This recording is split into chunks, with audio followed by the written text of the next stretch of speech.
ಎಲ್ಲರಿಗೂ ನಮಸ್ಕಾರಗಳು. ಓಂ ಶ್ರೀ ಚಾಮುಂಡೇಶ್ವರಿ ಜ್ಯೋತಿಷ್ಯಾಲಯಕ್ಕೆ ಸ್ವಾಗತ ಸುಸ್ವಾಗತ. ನಾನು ನಿಮ್ಮ ಸುರೇಶ್ ಬೆಳವಿನಾಳ್. ಇಂದಿನ ಜ್ಯೋತಿಷ್ಯ ವಿಷಯದಲ್ಲಿ ನಾವು ಕುಂಭರಾಶಿಯ ಮಾಸ ಭವಿಷ್ಯ ಗೋಚಾರದ ಗ್ರಹಗಳ ಫಲಗಳ ಬಗ್ಗೆ ತಿಳಿದುಕೊಳ್ಳೋಣ. ನಮ್ಮ ಚಾನಲನ್ನು ಸಬ್ಸ್ಕ್ರೈಬ್ ಮಾಡಿಕೊಂಡವರಿಗೆ ಹೃದಯಪೂರ್ವಕ ನಮಸ್ಕಾರಗಳು. ನಮ್ಮ ಚಾನಲ್ಲಿಗೆ ಹೊಸಬರಾಗಿದ್ದರೆ ದಯವಿಟ್ಟು ಸಬ್ಸ್ಕ್ರೈಬ್ ಮಾಡಿಕೊಳ್ಳಿ, ಬೆಲ್ ಐಕಾನ್ ಪ್ರೆಸ್ ಮಾಡಿ, ಶೇರ್ ಮಾಡಿ, ಲೈಕ್ ಮಾಡಿ, ಕಮೆಂಟ್ ಮಾಡಿ. ನಿಮ್ಮ ಪ್ರೋತ್ಸಾಹ ಸದಾ ಇರಲಿ. ಎಲ್ಲರಿಗೂ ನಮಸ್ಕಾರಗಳು. ನೋಡಿ, ಕುಂಭರಾಶಿಯವರ ಮಾಸ ಭವಿಷ್ಯ. ಕುಂಭರಾಶಿಯ ಅಧಿಪತಿ ಶನಿಯು ಕುಂಭರಾಶಿಯಲ್ಲಿ ಇರುವುದರಿಂದ ಜನ್ಮರಾಶಿಯಲ್ಲಿ ಶನಿಯ ಸಂಚಾರ ಸಾಡೆ ಸಾತಿ ನಡೆದಿದ್ದರೂ ನಿಮಗೆ ಕೆಲಸದಲ್ಲಿ ಸಣ್ಣ ಪುಟ್ಟ ತೊಂದರೆ ಬರುತ್ತದೆ. ನೀವು ಯಾವುದೇ ಕೆಲಸವನ್ನು ಬೆಳಗ್ಗೆ ಬೇಗನೆ ಎದ್ದು ಶ್ರದ್ಧೆಯಿಂದ ನಿಮ್ಮ ಕೆಲಸದಲ್ಲಿ ಸಂತೋಷದಿಂದ ಕೆಲಸ ಮಾಡಿದಾಗ ಶನಿಯಿಂದ ನಿಮಗೆ ಉತ್ತಮ ಫಲ ಬರುತ್ತದೆ. ಸೋಮಾರಿತನ ಮಾಡದೆ, ಆಲಸ್ಯ ಮಾಡದೆ ಯಾವುದೇ ಕೆಲಸ ಮಾಡಬೇಡಿ. ಶನಿ ಜನ್ಮರಾಶಿಯಲ್ಲಿ ಇರುವುದರಿಂದ ಸಣ್ಣ ಪುಟ್ಟ ಆರೋಗ್ಯದಲ್ಲಿ ಸಮಸ್ಯೆ ಬರುತ್ತದೆ. ಮಂಡಿ ನೋವು, ಕಾಲು ನೋವು, ಮೂಳೆಗೆ ಸಂಬಂಧಿಸಿದ ಸಮಸ್ಯೆಗಳು, ನೋವು ಬರುವ ಸಾಧ್ಯತೆ ಇರುತ್ತದೆ. ಆರೋಗ್ಯದಲ್ಲಿ ಎಚ್ಚರಿಕೆ ಇರಲಿ. ಶನಿಯು ನಿಮ್ಮ ರಾಶಿಯಲ್ಲಿ ಇದ್ದು ವಕ್ರೀಯವಾಗಿರುವುದರಿಂದ ನಿಮ್ಮ 12ನೇ ಮನೆ ಮಕರ ರಾಶಿಯನ್ನು ಶನಿಯು ತನ್ನದೇ ಆದ ಮನೆಯನ್ನು ನೋಡುವುದರಿಂದ ನಿಮ್ಮ ಹಣಕಾಸು ಖರ್ಚು ಆಗುವ ಸಾಧ್ಯತೆ ಇರುತ್ತದೆ. ನಿಮಗಾಗಿ ನೀವೇ ಹಣ ಖರ್ಚು ಮಾಡುವ ಸಾಧ್ಯತೆ ಇರುತ್ತದೆ, ಮಾಡಬಹುದು. ನಿಮ್ಮ ಪಾರ್ಟ್ನರಿಗಾಗಿ, ನಿಮ್ಮ ಬಾಳ ಸಂಗಾತಿಗಾಗಿ ಖರ್ಚು ಆಗುವ ಸಾಧ್ಯತೆ ಇರುತ್ತದೆ. ನೀವು ನಿಮಗಿಂತ ಕೆಳಗೆ ಕೆಲಸ ಮಾಡುವವರಿಗೆ, ನಿಮ್ಮ ಮನೆ ಕೆಲಸ ಮಾಡುವವರಿಗೆ, ಕೆಲಸಗಾರರಿಗೆ ಯಾರಾದರೂ ಆರೋಗ್ಯ ಸಮಸ್ಯೆಯಿಂದ ಇದ್ದರೆ ಇವರಿಗೆ ನಿಮ್ಮ ಕೈಲೇ ಆದಷ್ಟು ಸಹಾಯ ಮಾಡುವುದರಿಂದ ಶನಿಯಿಂದ ನಿಮಗೆ ತುಂಬ ಶುಭ ಫಲ ಬರುತ್ತದೆ. ಹಾಗೆಯೇ ನಿಮ್ಮ ತಂದೆಯ ಸಹೋದರರು ಕಷ್ಟದಲ್ಲಿ ಇದ್ದರೆ ನಿಮ್ಮಿಂದ ಅಂಥವರಿಗೆ ನಿಮ್ಮ ಕೈಲೇ ಆದಷ್ಟು ಅವರಿಗೆ ಸಹಾಯ ಮಾಡಿದಾಗ ಶನಿಯು ಜನ್ಮರಾಶಿಯಲ್ಲಿ ಇದ್ದು ವಕ್ರೀಯವಾಗಿದ್ದರೂ ಶನಿಯು ನಿಮಗೆ ಎಲ್ಲ ಸಮಸ್ಯೆಯಿಂದ ಪಾರು ಮಾಡಿ ನಿಮಗೆ ಶನಿಯು ಶುಭ ಫಲವನ್ನು ಕೊಡುತ್ತಾನೆ. ಆಂಜನೇಯ ದೇವರ ಆರಾಧನೆ ಮಾಡಿ, ಹನುಮಾನ್ ಚಾಲೀಸ್ ಓದಿ, ಪ್ರತಿ ಶನಿವಾರ ತಲೆಗೆ ಎಳ್ಳು ಎಣ್ಣೆ ಹಚ್ಚಿಕೊಂಡು ಸ್ನಾನ ಮಾಡುವುದರಿಂದ ಶನಿಯಿಂದ ಯಾವುದೇ ದೋಷವಿದ್ದರೂ ಪರಿಹಾರವಾಗುತ್ತದೆ ಮತ್ತು ಶನಿಯಿಂದ ನಿಮಗೆ ಶುಭ ಫಲ ಬರುತ್ತದೆ. ಕೆಲಸದಲ್ಲಿ ಉತ್ತಮ ಲಾಭ ನಿಮಗೆ ಶನಿಯಿಂದ ಬರುತ್ತದೆ. ನಿಮ್ಮ ರಾಶಿಯಿಂದ ಧನಸ್ಥಾನದ ಅಧಿಪತಿ 11ನೇ ಮನೆ ಅಧಿಪತಿ ಗುರು ಆಗಿರುತ್ತಾನೆ. ನಿಮ್ಮ ರಾಶಿಯಿಂದ 4ನೇ ಮನೆ ವೃಷಭದಲ್ಲಿ ಗುರು ಸಂಚಾರ ಮಾಡುವುದರಿಂದ ನಿಮಗೆ ಗುರುಬಲ ಇಲ್ಲದಿದ್ದರೂ ಲಾಭಾಧಿಪತಿಯಾಗಿ, ಧನಾಧಿಪತಿಯಾಗಿ ಗುರುವಿನಿಂದ ಉತ್ತಮ ಫಲ ಬರುತ್ತದೆ.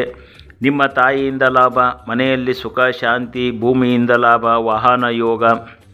ಗುರು ಇರುವ ರಾಶಿಯ ಅಧಿಪತಿ ಶುಕ್ರನು ತನ್ನ ನೀಚ ರಾಶಿಯಿಂದ 18/9/2024ನೇ ತಾರೀಕಿಗೆ ತನ್ನ ಸ್ವಂತ ಮನೆಗೆ ಮೂಲ ತ್ರಿಕೋಣ ರಾಶಿಗೆ ಬರುವುದರಿಂದ ಗುರುವಿನಿಂದ ಶುಭ ಫಲ ಬರುತ್ತದೆ. 18ನೇ ತಾರೀಕಿನ ಮೇಲೆ ಶುಕ್ರನಿಂದ ತುಂಬ ಶುಭ ಫಲ ಬರುತ್ತದೆ. ಶುಕ್ರನು ನಿಮ್ಮ ರಾಶಿಯಿಂದ 4ನೇ ಮನೆ ಅಧಿಪತಿಯಾಗಿ, 9ನೇ ಮನೆ ಅಧಿಪತಿ, ಭಾಗ್ಯಸ್ಥಾನದ ಅಧಿಪತಿಯಾಗಿ ಶುಕ್ರನಿಂದ ವಾಹನ ಯೋಗ ಬರುತ್ತದೆ. ಸಿನಿಮಾ ರಂಗದಲ್ಲಿ ಕೆಲಸ ಮಾಡುವವರಿಗೆ, ಕಲಾಕ್ಷೇತ್ರದಲ್ಲಿ, ಸಂಗೀತ ಕ್ಷೇತ್ರದಲ್ಲಿ, ಗಾಯನ ಕಲಾವಿದರಾಗಿ, ಸಿನಿಮಾ ರಂಗದಲ್ಲಿ ನಟರಾಗಿ ನಟಿಸುವ ಕಲಾವಿದರಿಗೆ ಶುಕ್ರನಿಂದ ತುಂಬ ಶುಭ ಫಲ ಬರುತ್ತದೆ. ದುಬಾರಿ ಹೊಸ ಉಡುಪು ಮಾರಾಟ ಮಾಡುವ ಅಂಗಡಿ ವ್ಯಾಪಾರ ಮಾಡುವವರಿಗೆ, ಫ್ಯಾಷನ್ ಡಿಸೈನರ್ ಆಗಿ ಸಿದ್ಧ ಉಡುಪು ತಯಾರು ಮಾಡುವ ಟೈಲರ್ಸ್ ಅಂಗಡಿ ವ್ಯಾಪಾರದಲ್ಲಿ ಇರುವವರಿಗೆ, ಮಹಿಳೆಯರ ಶೃಂಗಾರ ವಸ್ತು ಫ್ಯಾನ್ಸಿ ಸ್ಟೋರ್ಸ್ ಅಂಗಡಿ ವ್ಯಾಪಾರ ಮಾಡುವವರಿಗೆ, ಯಾವುದೇ ರೀತಿ ಮೇಕಪ್ ಮಾಡುವ ಕೆಲಸದಲ್ಲಿ ಇರುವವರಿಗೆ, ಷೇರು ಮಾರ್ಕೆಟಿನಲ್ಲಿ ಹಣ ಹೂಡಿಕೆ ಮಾಡಿದವರಿಗೆ, ಷೇರು ಮಾರ್ಕೆಟಿನಲ್ಲಿ ಉತ್ತಮ ಲಾಭ ನಿಮಗೆ ಶುಕ್ರನಿಂದ 18ನೇ ತಾರೀಕಿನ ಮೇಲೆ ಧನಲಾಭ, ಧನಭಾಗ್ಯ, ಜೀವನದಲ್ಲಿ ಅಭಿವೃದ್ಧಿ ಬರುತ್ತದೆ. ದೊಡ್ಡ ದೊಡ್ಡ ಮಹಲ್ಗಳಲ್ಲಿ ವ್ಯಾಪಾರ ಮಾಡುವವರಿಗೆ, ಕ್ಲಬ್ಗಳಲ್ಲಿ ಕೆಲಸ ಮಾಡುವವರಿಗೆ, ಮದುವೆಯ ಸಮಾರಂಭದಲ್ಲಿ ಶೃಂಗಾರಮಯವಾಗಿ ಕಾಣಿಸುವಂತೆ ಅಲಂಕಾರ ಮಾಡುವವರಿಗೆ ಶುಕ್ರನಿಂದ ಧನಲಾಭ ಈ ತಿಂಗಳು ಬರುತ್ತದೆ. ಶುಕ್ರನಿಂದ ಜಾತಕದಲ್ಲಿ ಸಣ್ಣ ಪುಟ್ಟ ದೋಷವಿದ್ದರೆ ಶ್ರೀ ಮಹಾಲಕ್ಷ್ಮೀ ದೇವಿಯನ್ನು ಆರಾಧನೆ, ಶ್ರೀ ದುರ್ಗಾದೇವಿಯನ್ನು ಯಾವುದೇ ದೇವತೆ ಸೌಮ್ಯ ದೇವತೆಯನ್ನು ಆರಾಧನೆ ಮಾಡುವುದರಿಂದ ಶುಕ್ರವಾರ ಮಂಗಳವಾರ ದೇವಸ್ಥಾನದಲ್ಲಿ ಕುಂಕುಮಾರ್ಚನೆ ಮಾಡಿಸಿ, ಸಾಧ್ಯವಾದರೆ ದೇವಿ ದೇವಸ್ಥಾನಕ್ಕೆ ನಿಮ್ಮ ಕೈಯಲ್ಲಿ ಆದಷ್ಟು ತುಪ್ಪವನ್ನು ಕೊಟ್ಟು ಬಂದರೆ ಶುಕ್ರನಿಂದ ಯಾವುದೇ ದೋಷವಿದ್ದರೂ ನಿವಾರಣೆಯಾಗಿ ಶುಕ್ರನಿಂದ ಶುಭ ಫಲ ನಿಮಗೆ ಬರುತ್ತದೆ.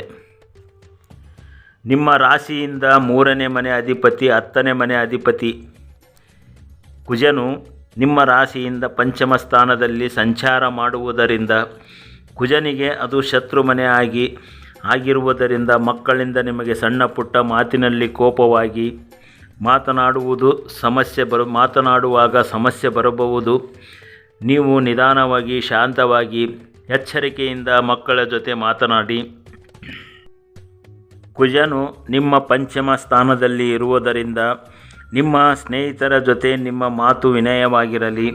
ಪ್ರೀತಿ ಪ್ರೇಮದಲ್ಲಿ ಇರುವವರು ನಿಮ್ಮ ಪ್ರೇಯಸಿಯ ಜೊತೆ ನಿಮ್ಮ ಮಾತು ಉತ್ತಮ ಪ್ರೀತಿಯಿಂದ ಇರಲಿ. ಮಿಥುನ ರಾಶಿಯಲ್ಲಿ ಕುಜನ ಸಂಚಾರ ಕಾಲಪುರುಷನ 3ನೇ ಮನೆಯಾಗಿರುತ್ತದೆ. ಸಹೋದರರ ಜೊತೆಯಲ್ಲಿ ತುಂಬ ಪ್ರೀತಿಯಿಂದ ಮಾತನಾಡಿ.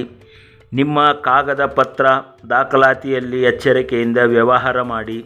ನಿಮ್ಮ ರಾಶಿಯಿಂದ 3ನೇ ಮನೆಯ ಅಧಿಪತಿಯಾಗಿ ಕಾಲಪುರುಷನ 3ನೇ ಮನೆಯಲ್ಲಿ ಸಂಚಾರ, ಅದು ಪಂಚಮದಲ್ಲಿ ಸಂಚಾರ.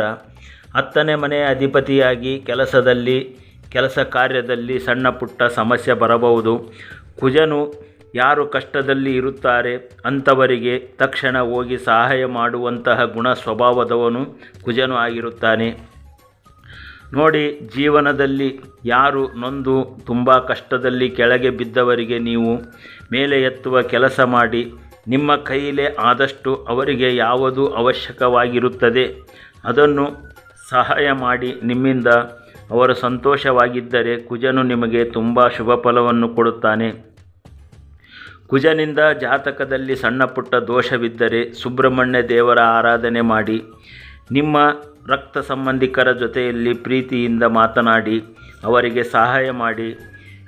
ಕುಜ ಮಹಾರಾಜನಿಂದ ನಿಮಗೆ ಯಾವುದೇ ಸಮಸ್ಯೆ ಬರುವುದಿಲ್ಲ. ನಿಮ್ಮ ರಾಶಿಯಿಂದ ಪಂಚಮ ಸ್ಥಾನದ ಅಧಿಪತಿ 8ನೇ ಮನೆಯ ಅಧಿಪತಿ ಬುಧನು 4/9/2024ನೇ ತಾರೀಕಿಗೆ ಕಟಕ ರಾಶಿಯಿಂದ ಸಿಂಹ ರಾಶಿಗೆ ಪ್ರವೇಶ. ನಿಮ್ಮ ರಾಶಿಯಿಂದ ಬುಧನ ಸಪ್ತಮ ಸ್ಥಾನದಲ್ಲಿ ಸಂಚಾರ ಮಾಡುತ್ತಾನೆ. ಪಂಚಮಾಧಿಪತಿ ಸಪ್ತಮದಲ್ಲಿ ಸಂಚಾರ ಮಾಡುವಾಗ ಪ್ರೀತಿ ಪ್ರೇಮದಲ್ಲಿ ಹೋಗುವ ಸಾಧ್ಯತೆ ಇರುತ್ತದೆ. ಇದರಿಂದ ಮನೆಯಲ್ಲಿ ವೈಮನಸ್ಸು ಬರುವ ಸಾಧ್ಯತೆ ಇರುತ್ತದೆ. ಇದರಿಂದ ಎಚ್ಚರಿಕೆಯಿಂದ ಇರಬೇಕು. ಸೂರ್ಯ ನಿಮ್ಮ ರಾಶಿಯಿಂದ ಸಪ್ತಮಾಧಿಪತಿ ಸಪ್ತಮದಲ್ಲೇ ಇರುವುದರಿಂದ 16ನೇ ತಾರೀಕಿನವರೆಗೆ ಸಿಂಹ ರಾಶಿಯಲ್ಲಿ ಇದ್ದು ನಂತರ ಕನ್ಯಾ ರಾಶಿಗೆ ಪ್ರವೇಶ ಮಾಡುತ್ತಾನೆ. 16ನೇ ತಾರೀಕಿನವರೆಗೂ ಸೂರ್ಯನಿಂದ ನಿಮಗೆ ಶುಭ ಫಲ ಬರುತ್ತದೆ. ಕೇತು ಗ್ರಹವು ನಿಮ್ಮ ರಾಶಿಯಿಂದ 8ನೇ ಮನೆಯಲ್ಲಿ ಸಂಚಾರ ಮಾಡುವುದರಿಂದ ವಾಹನಗಳನ್ನು ಚಲಾಯಿಸುವಾಗ ತುಂಬ ನಿಧಾನವಾಗಿ ಎಚ್ಚರಿಕೆಯಿಂದ ಹುಷಾರಾಗಿ ಓಡಿಸಿ. 8ನೇ ಮನೆಯಲ್ಲಿ ಅಶುಭ ಗ್ರಹಗಳು ಕೇತು ಇರುವುದು ಅಷ್ಟೊಂದು ಒಳ್ಳೆಯದಲ್ಲ. ನೀವು ಕೇತುವಿನ ಶುಭ ಫಲ ಪಡೆಯಲು ಓಂ ಗಂ ಗಣಪತಿಯೇ ನಮಃ ಈ ಮಂತ್ರವನ್ನು ಪ್ರತಿನಿತ್ಯ 21 ಸಲ ಜಪ ಮಾಡಿ. ಕೇತುವಿನಿಂದ ಯಾವುದೇ ಸಮಸ್ಯೆ ಬರುವುದಿಲ್ಲ. ರಾಹು ನಿಮ್ಮ ಧನಸ್ಥಾನದಲ್ಲಿ ಮೀನರಾಶಿಯಲ್ಲಿ ಸಂಚಾರ ಮಾಡುವುದರಿಂದ ಸಣ್ಣ ಪುಟ್ಟ ಕುಟುಂಬದಲ್ಲಿ ಹಣ ಖರ್ಚು ಆಗುವ ಸಾಧ್ಯತೆ ಇರುತ್ತದೆ. ಆರೋಗ್ಯದ ಸಮಸ್ಯೆ ಬರಬಹುದು. ಇದರಿಂದ ಪಾರಾಗಲು ನೀವು ರಾಹುವಿನ ಅಧಿದೇವತೆಯಾದ ದುರ್ಗಾದೇವಿಯನ್ನು ಆರಾಧನೆ ಮಾಡುವುದು ತುಂಬ ಉತ್ತಮವಾಗಿರುತ್ತದೆ. ದುರ್ಗಾ ಮಂತ್ರ ಓಂ ದುಂ ದುರ್ಗಾಯೇ ನಮಃ ಈ ಮಂತ್ರ ಪ್ರತಿನಿತ್ಯ ನೀವು ಜಪ ಮಾಡಿ. ಇದರಿಂದ ರಾಹು ಮತ್ತು ಕೇತುವಿನಿಂದ ಯಾವುದೇ ಸಮಸ್ಯೆ ಬರುವುದಿಲ್ಲ. ತುಂಬ ಶುಭ ಫಲ ಬರುತ್ತದೆ. ಇದು ಸಾಮಾನ್ಯ ಫಲವಾಗಿರುತ್ತದೆ. ಗೋಚಾರದ ಸಾಮಾನ್ಯ ಫಲವಾಗಿರುತ್ತದೆ. ನಿಮ್ಮ ಮೂಲ ಜಾತಕದಲ್ಲಿ ಗ್ರಹಗಳ ಸ್ಥಿತಿಗಳನ್ನು ನೋಡಿ, ದಶಾಭುಕ್ತಿ ಅಂತರಭುಕ್ತಿಗಳನ್ನು ನೋಡಿ ಅಷ್ಟಕ ವರ್ಗದಲ್ಲಿ ಗ್ರಹಗಳ ಬಲಗಳನ್ನು ನೋಡಿ ಇನ್ನೂ ನೀವು ಹೆಚ್ಚಿನ ಮಾಹಿತಿಯನ್ನು ತಿಳಿಯಬಹುದು. ನಿಮ್ಮ ಹತ್ತಿರ ಇರುವ ನುರಿತ ಜ್ಯೋತಿಷ್ಯರ ಹತ್ತಿರ ನಿಮ್ಮ ಮೂಲ ಜಾತಕ ಒಮ್ಮೆ ತೋರಿಸಿ ಇನ್ನೂ ಹೆಚ್ಚಿನ ಮಾಹಿತಿಯನ್ನು ಪಡೆಯಬಹುದು. ಇದರಿಂದ ನಿಮಗೆ ತುಂಬ ಉತ್ತಮವಾಗಿರುತ್ತದೆ. ನಮ್ಮ ಚಾನಲ್ಲಿಗೆ ಹೊಸಬರಾಗಿದ್ದರೆ ದಯವಿಟ್ಟು ನಮ್ಮ ಯೂಟ್ಯೂಬ್ ಚಾನಲನ್ನು ಸಬ್ಸ್ಕ್ರೈಬ್ ಮಾಡಿಕೊಳ್ಳಿ, ಬೆಲ್ ಐಕನ್ ಪ್ರೆಸ್ ಮಾಡಿ. ನಿಮ್ಮ ಪ್ರೋತ್ಸಾಹ ಸದಾ ಇರಲಿ. ಎಲ್ಲರಿಗೂ ನಮಸ್ಕಾರಗಳು. ನಮ್ಮ ಆರಾಧ್ಯ ದೇವಿ ಶ್ರೀ ಚಾಮುಂಡೇಶ್ವರಿ ದೇವಿ ಎಲ್ಲರಿಗೂ ಆಶೀರ್ವಾದ ಸದಾ ಇರಲಿ, ಎಲ್ಲರಿಗೂ ಒಳ್ಳೆಯದನ್ನೇ ಮಾಡಲಿ ಎಂದು ನಾವು ಪ್ರಾರ್ಥಿಸುತ್ತೇವೆ. ಓಂ ಶ್ರೀ ಗುರುವೇ ನಮಃ. ಓಂ ನಮೋ ಭಗವತಿ ಸಚ್ಚಿದಾನಂದ ಸ್ವರೂಪಿಣಿ. ಓಂ ಹರಿ ಓಂ.